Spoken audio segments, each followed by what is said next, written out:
Fertilization and pregnancy. The cells shown on this slide are the cells involved in fertilization and pregnancy. The egg cell up here is made in the ovary and is the female sex cell or gamete. It is specialized for its job because it has a nucleus with half of the information needed to make a new human. It also is quite a large target for the sperm to find, and it contains a large amount of food storage for the early developing embryo. This cell down here is the sperm cell. It is the male sex cell or gamete, and it is made in the testes, and you can see lots of features here that enable it to do its job. It is small, it's equipped for swimming and travelling from where it is deposited to where it is needed to meet the egg cell, and it is also carrying half of the information needed to make a new human. When we look at the ovary, and remember there are two ovaries in a female, the egg cell develops in an ovary.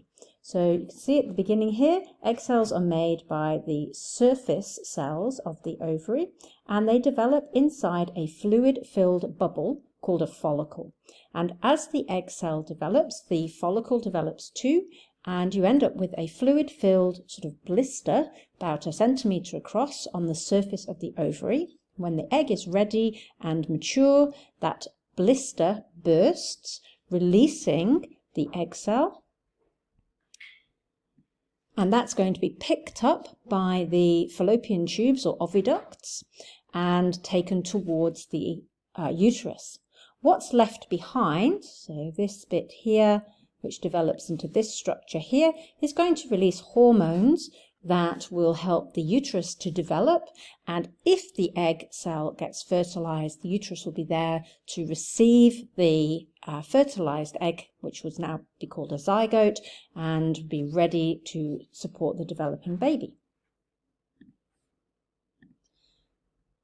So let's see how the ovary is connected to the uterus. So here is our ovary here, and the egg cell has been released from the follicle here. So there is our egg cell, and it has been picked up by the cilia found in this structure here, which is the very end of the fallopian tube. And cilia are little hairs that waft, and they pick up the egg cell and direct them into the oviduct or fallopian tube, which is this structure here. And the egg cell moves fairly slowly. At the same time, the sperm will have been deposited by an ejaculation in the vagina right up close to the cervix. And now the sperm have to swim up through the uterus and up into the fallopian tube or the oviduct to meet the egg, because fertilization has to happen in the first third of the oviduct for fertilization to be successful. And if fertilization doesn't happen, the egg cell will die, and any sperm that have been deposited will also die. If they're deposited and there isn't an egg cell to find, they would die as well. And so fertilization has to happen in that first third to be successful. So let's have a look. If fertilization was successful, you can see here that the sperm have met the egg. And only one sperm can fertilize the egg, because as soon as the sperm head penetrates through the cell membrane of the egg cell, the cell membrane becomes impermeable to any other sperm. So there's a change, chemical change in the cell membrane, so no other sperm can push through. But one sperm is all you need, because the sperm is carrying half of the genetic material, the egg cell has half. Those two nuclei come together to make the new human. When that has happened, you'll see that the fertilized egg, which is now called a zygote, starts to divide. And it divides and divides and divides and slowly makes its way along the oviduct until it becomes a ball of somewhere between 16 or 32 cells.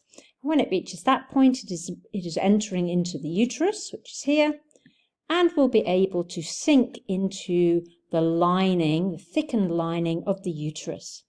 Now, in the early stages of division, the egg, the fertilized egg cell of the zygote, is supported by the yolk and the food stores in that original egg cell. But as the egg cell, the zygote and the early embryo falls and implants into the uterus lining. It can now draw nutrients from there, and the placenta will start to form, and the placenta will lock into the mother's blood supply without the blood supply actually mixing between the embryo and the mum, but coming really close together so that nutrients and oxygen can be obtained from mum, from her eating food and from her breathing. So let's have a look at the developing baby. So here is the baby actually developing inside the uterus. So it's now big enough to be called a fetus. And you'll notice a few interesting features here. So there's an umbilical cord, which has an artery and a vein in it, and it's connecting the baby's blood supply to the placenta.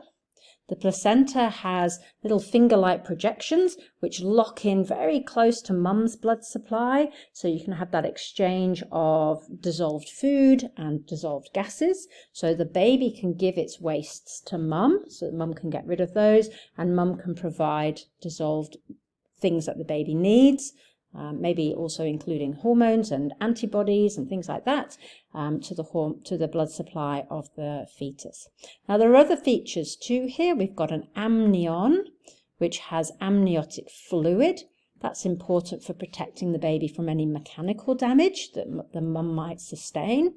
And there's also a very strong muscular lining to the wall of the uterus. That's going to be important for labour, which is in the next diagram. So let's have a look.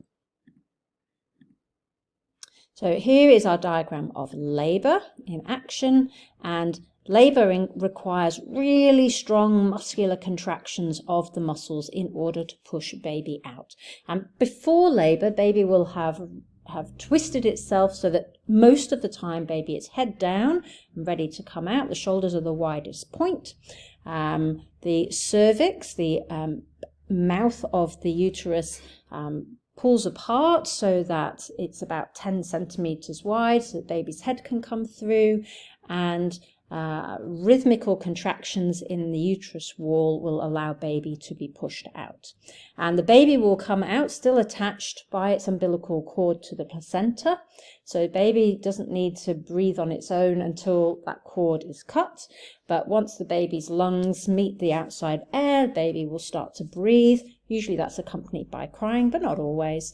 And then the cord can be cut, and then the contractions of the uterus continue until the placenta has been expelled, and then labour is over.